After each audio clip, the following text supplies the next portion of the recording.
Ya no.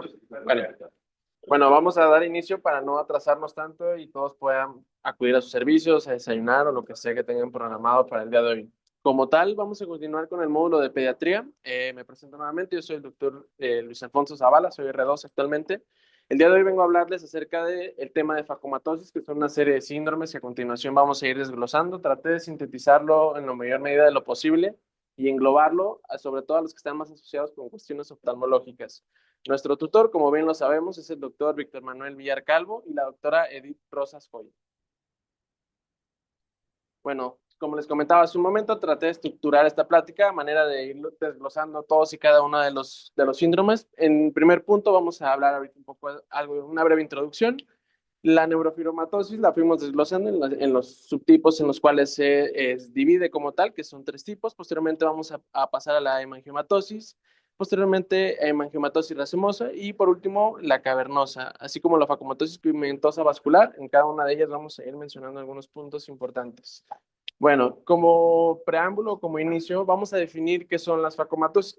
¿Qué son las facomatosis? Son un grupo de síndromes caracterizados por amartomas sistémicos del ojo, el cerebro, la piel y en ocasiones las vísceras y los huesos. Debido a la afección multisistémica de su presentación o como tal como se va a ir desarrollando, también se conocen como síndromes oculoneurocutáneos. Se conocen debido a esto o características de manifestaciones clínicas variables de estos síndromes y la atención integral del paciente a menudo la continuación de varios, va a implicar la continuación con varias especialidades a la vez. Es una, como tal, para el manejo debe de ser multidisciplinario. Siguiente. El término facoma fue utilizado por primera vez por el doctor Van der Hoev en 1932. Proviene del griego facos, que es como tal, su traducción es una lenteja o una mancha, para agrupar un grupo de enfermedades neurocutáneas como la esclerosis tuberosa o la neurofibromatosis. Se agrupan de forma general según las características comunes de afección ocular, extraocular o sistémica de la naturaleza congénita. El síndrome de Bonneville, que es uno de los más comunes, y la hemangiomatosis retiniana y cerebelosa, así como el síndrome de von Hippel-Lindau, se clasifican como facomatosis. Recientemente también se han englobado, se han incluido dentro de este grupo otro tipo de síndromes, como bien puede ser el nevo organoide, la melanocitosis oculodérmica y la facomatosis pigmentosa vascular, que se han categorizado dentro de estos síndromes neurocutáneos. Algo muy importante también va a ser mencionar algunas definiciones. Primero que nada, vamos a iniciar con lo que es una amartia, que se va a estar mencionando y repitiendo constantemente. Es una anomalía en el mismo tejido desde donde se va a originar el proceso patológico. En este tipo de casos no es tumoral. En lo que es un amartoma, la anomalía proviene del mismo tejido donde se origina, pero este sí es tumoral. La amartomatosis sistémica es para describir que hay múltiples órganos involucrados y el corista se refiere a una malformación compuesta de elementos que normalmente no deberían de estar en el tejido, lo cual esto no es tumoral. Y el coristoma, que se refiere a una malformación compuesta de elementos que normalmente no deberían estar en el tejido, y esta sí es tumoral. Esas van a ser a grandes rasgos las principales características. Vamos a continuar ahora con lo que es la neurofibromatosis. ¿Qué características tiene? Que es una afección sistémica, tiene una presentación autosómica dominante con una penetrancia del 80%. El 50% se da como una mutación espontánea, es decir, va a afectar a más de la mitad, se va a presentar de manera espontánea. Se va a subdividir en tres tipos, lo que es la neurofibromatosis tipo 1 periférica, neurofibromatosis tipo 2 que va a ser acústica, central o bilateral, y la neurofibromatosis tipo 3 que va a ser un conglomerado de las primeras dos, es decir, algunas características tanto del tipo 1 como de la tipo 2. Dentro de lo que es la neurofibromatosis tipo 1, vamos a tener que tiene una incidencia principalmente de entre uno en cada 3,000 personas. La mitad de los pacientes se debe a una mutación nueva. Mutaciones, principalmente su principal característica va a ser que es mutación autosómica dominante del gen NF1, el cual disminuye la producción de neurofibromina, la cual su función es hacer una supresión tumoral. Se encuentra en el brazo largo del cromosoma 17. Se mencionaba también que es por igual, la prevalencia no predomina ni en hombres ni en mujeres, puede ser prácticamente el 50% entre unos y otros. Dentro de sus principales características va a tener una afección en párpados y conjuntiva. Principalmente va a ser un neurofibroma nodular o plexiforme. ¿Cómo lo vamos a separar? El neurofibroma nodular va a aparecer de manera solitaria o múltiple, indoloro, que es una masa bien definida que generalmente va a estar del tamaño de un chícharo sin cambios de coloración, que sería prácticamente esta imagen que está aquí arriba, o el plexiforme, que va a aparecer como un engrosamiento difuso del párpado que genera una forma o una especie de S a la curvatura del párpado. Esto es algo muy característico que lo podemos encontrar en esta imagen de aquí debajo.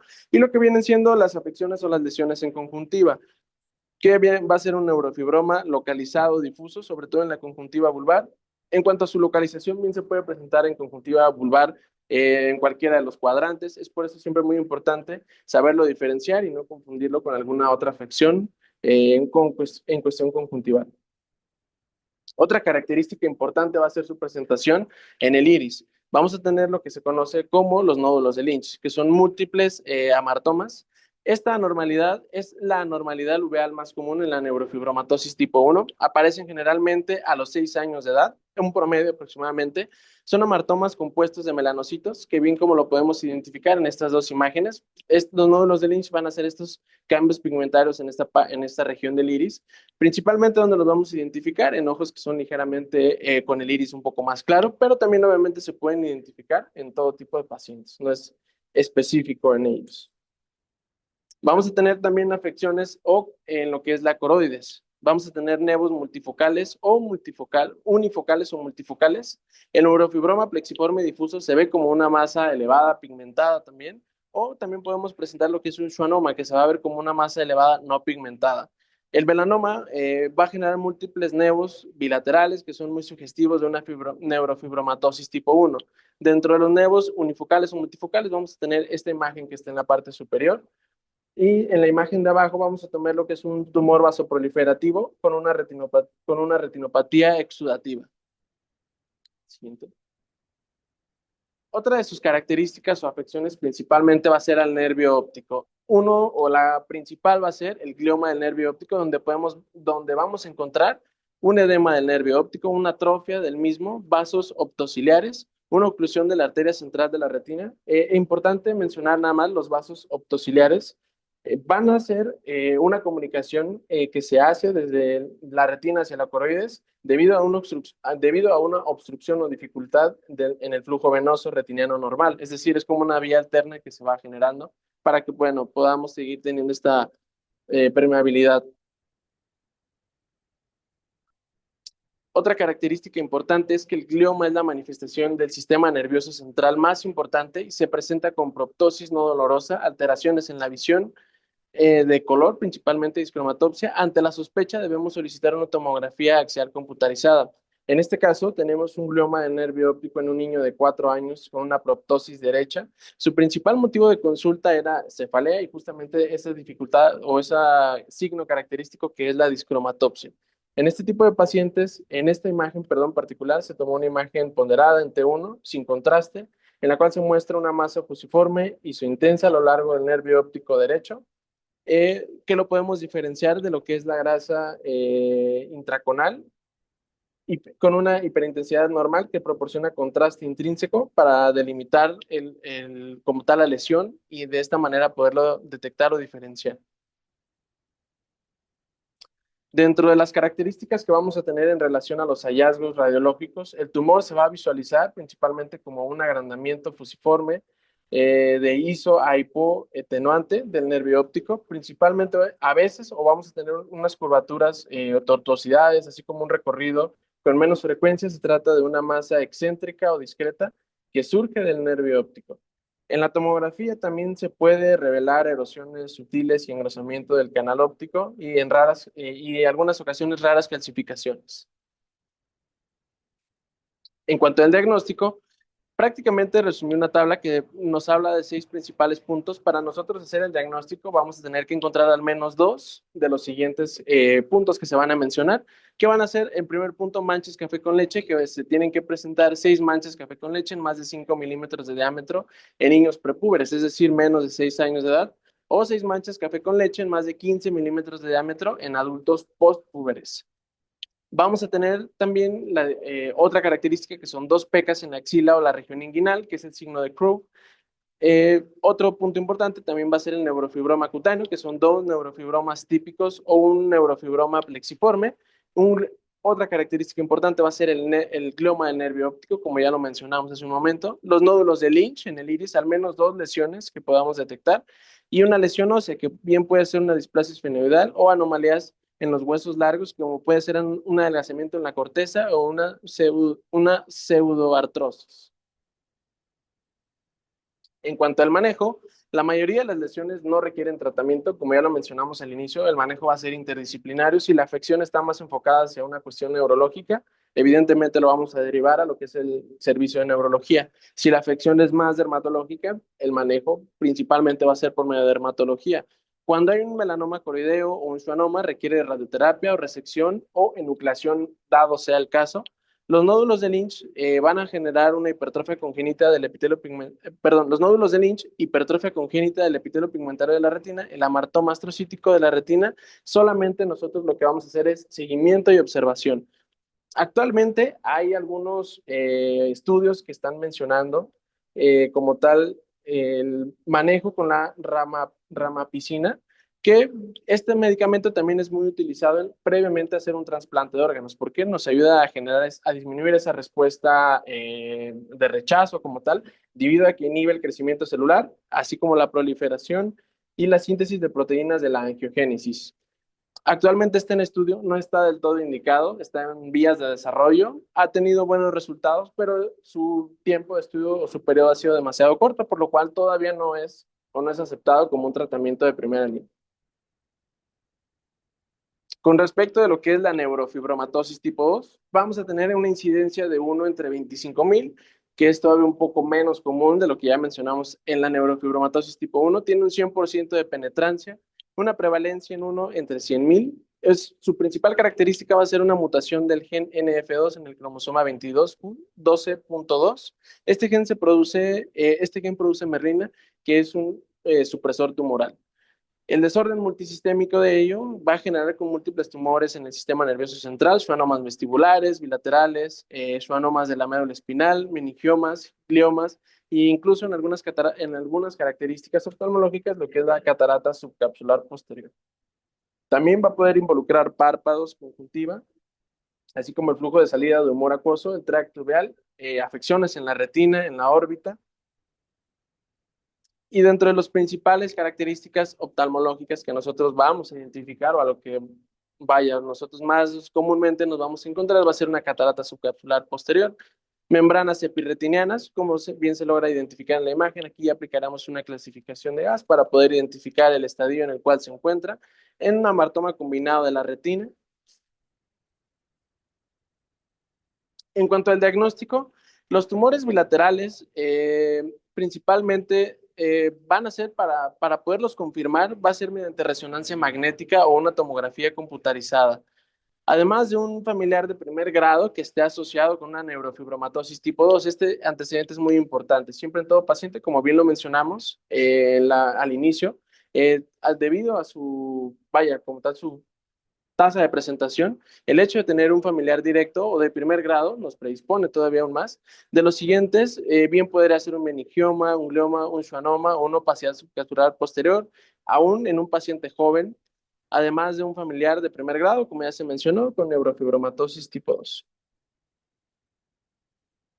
En cuanto al tratamiento, debe de tener una evaluación anual oftalmológica, neurológica y dermatológica y también auditiva, porque en algunas ocasiones también estos pacientes pueden llegar a presentar afecciones auditivas o a nivel de tracto de oído medio, tanto oído externo.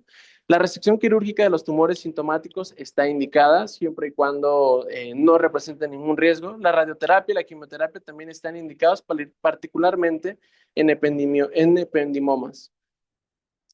El erlotinib o la patinib son inhibidores del crecimiento epidérmico. Se encuentran actualmente en estudios para poderlo emplear y obviamente para poderlos indicar hay que hacer un consenso como tal multidisciplinario con las diversas especialidades para ver que el paciente vaya a tener el beneficio esperado.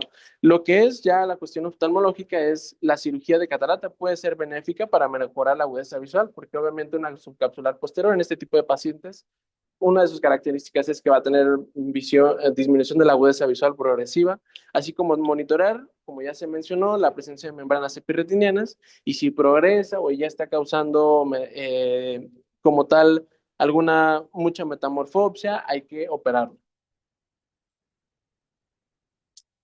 Ahora vamos a mencionar lo que son el grupo de neurofibromatosis tipo 3, que es mixta. Prácticamente en la mixta vamos a tener características que engloban tanto de la neurofibromatosis tipo 1 como de la tipo 2.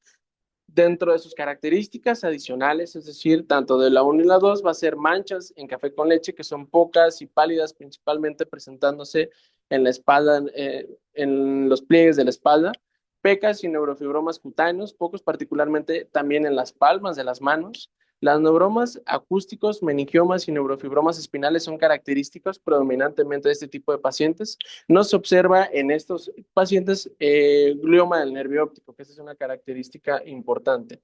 Por lo cual, obviamente, el manejo principal de lo que es en la neurofibromatosis tipo 3 va a ser por medio, por el servicio como tal de dermatología. Ahora vamos a pasar a lo que es la hemangiomatosis encefalofacial o síndrome de Stuhlberg-Weber. También se va a conocer como una angiomatosis encefalotrigeminal. Sus características principales va a ser un nevus flammus o mancha en vino de Oporto, que va a ser esta característica principal en los pequeñines o en los pacientes a presentarse, así como angiomatosis leptomeningia ipsilateral. El gen afectado va a ser el gen GNAQ. Tiene una incidencia de 1 entre cada 50,000 recién nacidos vivos. La patogenia de la mancha en vino de Oporto también va a ser característica de una ectasia progresiva de la red vascular cutánea superficial, como bien puede ser y se logra observar en esta imagen.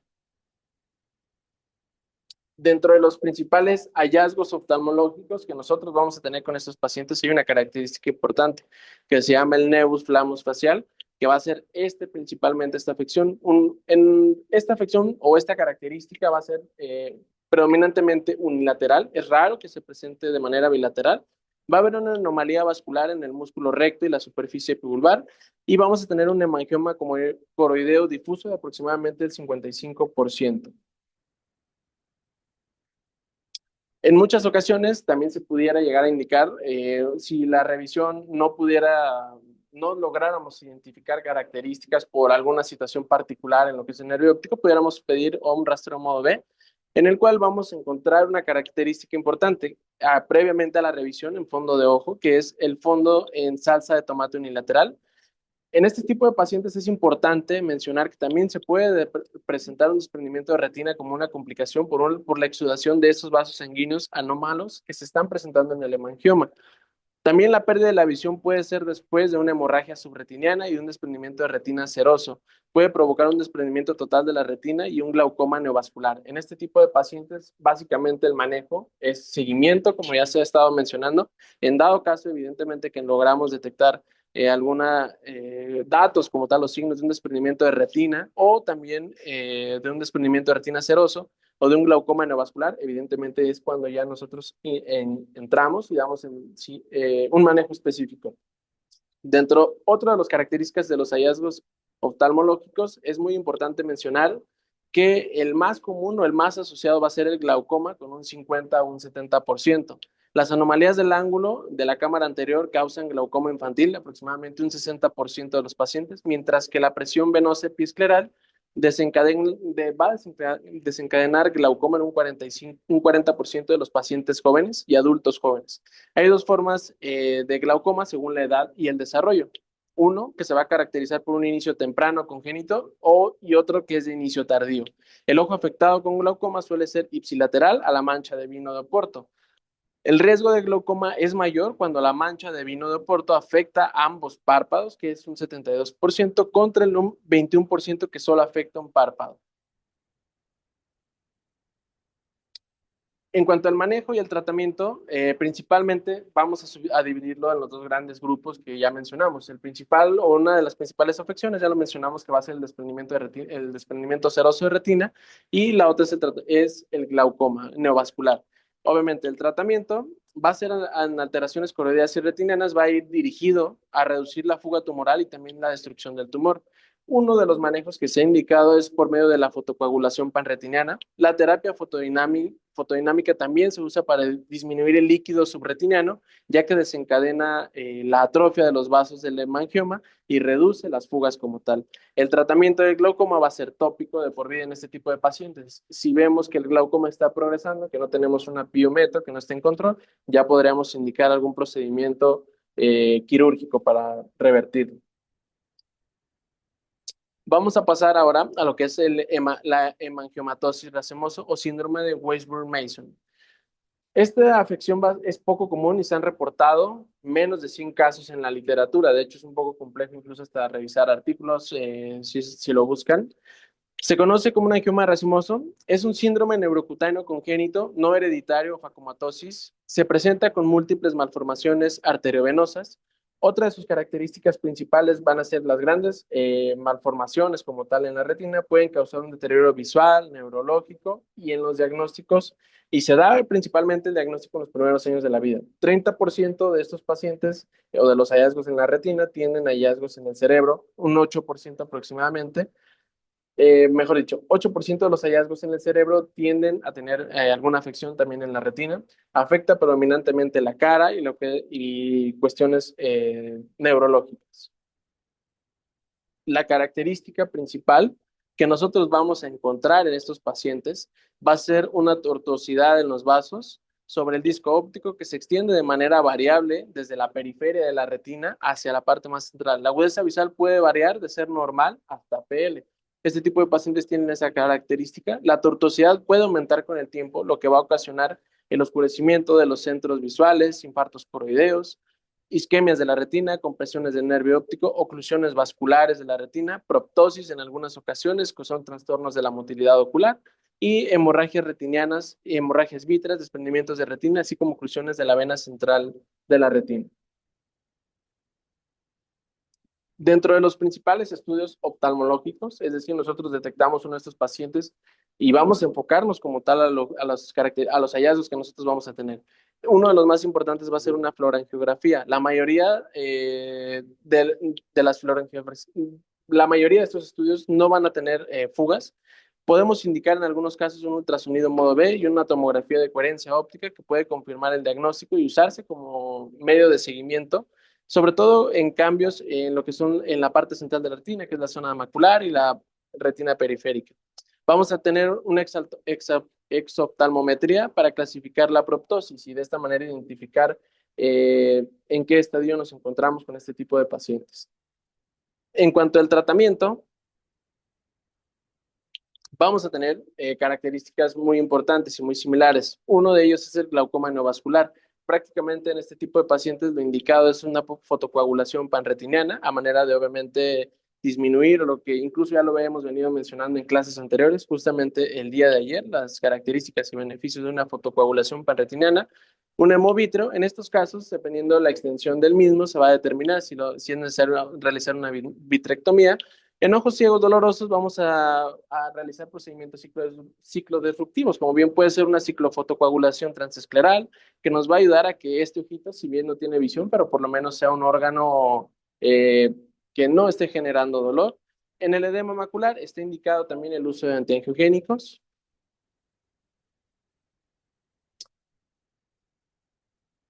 A continuación vamos a hablar ahora de lo que es la hemangiomatosis retiniana cavernosa. Principalmente se va a subdividir en dos tipos, es esporádicos y asociados con el síndrome de malformaciones vasculares cutáneas del sistema nervioso. Las anomalías se van a encontrar principalmente en el cromosoma 3Q, 7P y 7Q.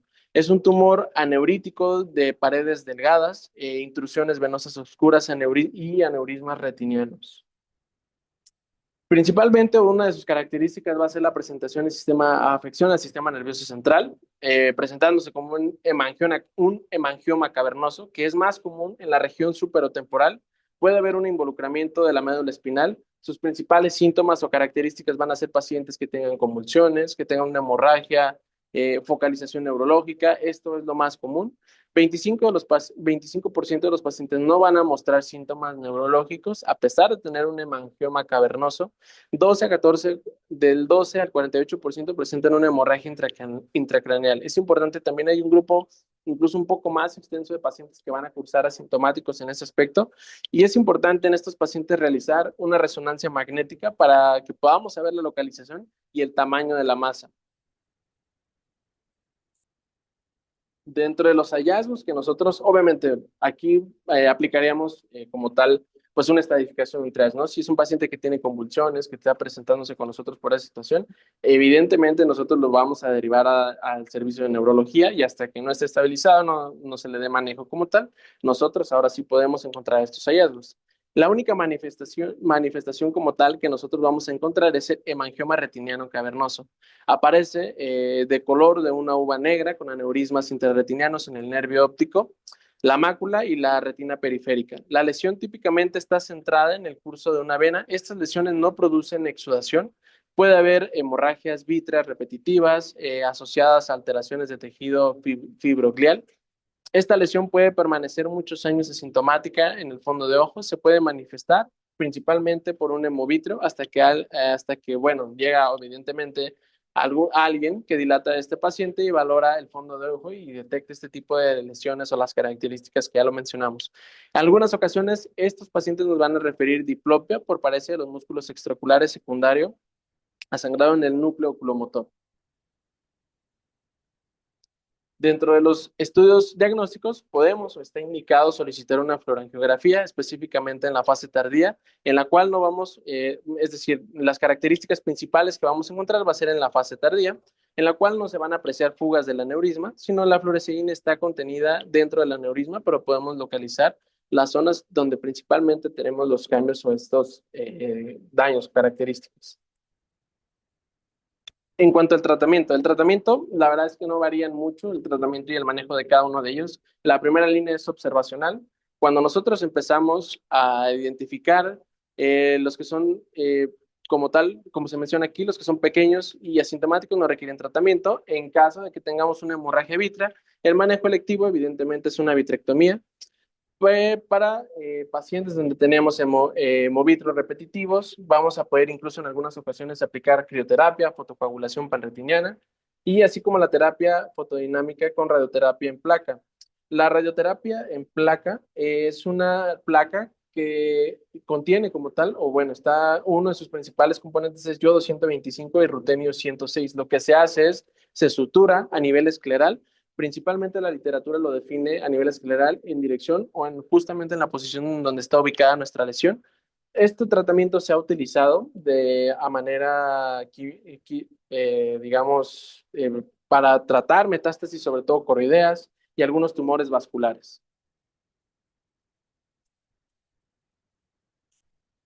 Vamos a tener a continuación la facomatosis pigmentosa vascular, también mencionada como facomatosis ceciflamea o cecioflamea. Se caracteriza por melanocitosis dérmica o blue spot, nevus flammus o mancha de vino de Oporto también, como ya lo mencionábamos hace un momento. Esa es una característica que comparte con uno de los síndromes ya mencionados, la facomatosis espoilosea y la facomatosis ceciomamorata. Dentro de su clasificación vamos a tener la facomatosis cecioflamea, que es un nevus caesius, que es una mancha principalmente azul o con características de un nevus flammus. La facomatosis pilorosa, nevus spilus o nevus lentiginoso, también mencionado como moteado, con telangiectásico rosa pálido, nevus telangiectásico. Vamos a tener lo que es la facomatosis sesiomarmota, nevus caesius, que es una mancha azul o con características como tal de mamorata. La facomatosis pigmentosa vascular, que es inclasificable porque tiene diversos nevos o pigmentaciones y vasculares.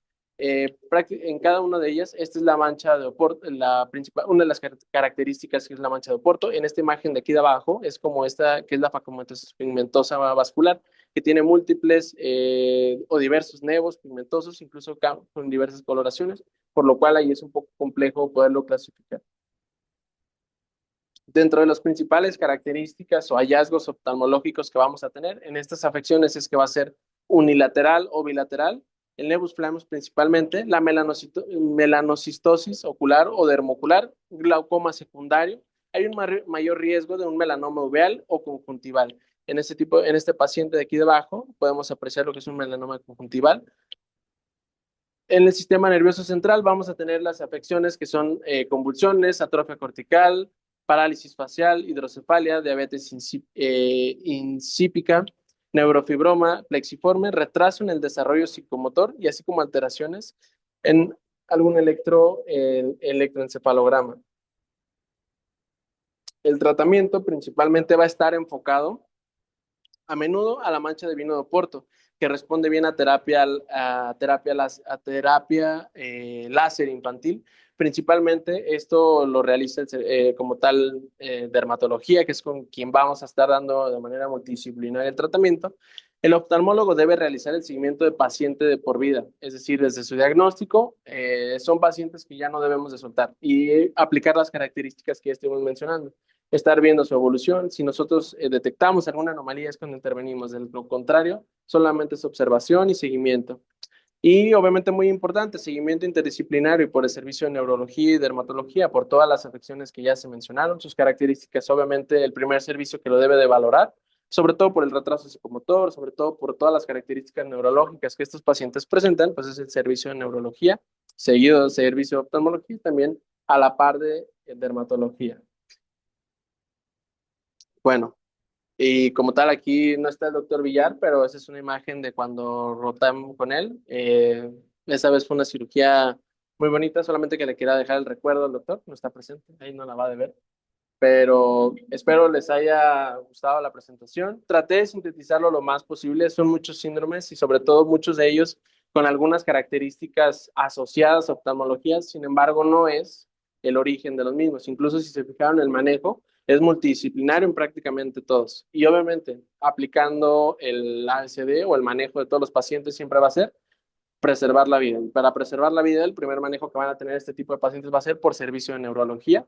Y ya es donde, una vez que se puede garantizar o que ya se está dando ese manejo por parte del servicio de neurología, nosotros podemos entrar y hacer, pues vaya, las revisiones subsecuentes. En dado caso de que ya se presenten complicaciones, se interviene. De lo contrario, solamente es observacional y obviamente saber identificar todos y cada uno de los síndromes cuando acuden a consulta con nosotros.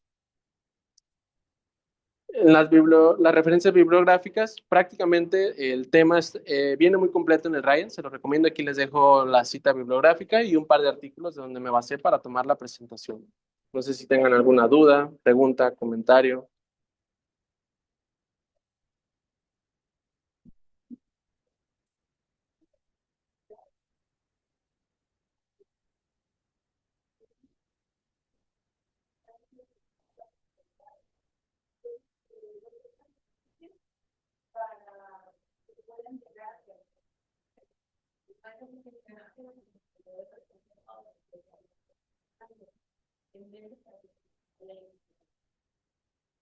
Bueno, si no hay más dudas, también agradecerle a la doctora Edith que vino el día de hoy a acompañarnos a la clase y sería todo por mi parte.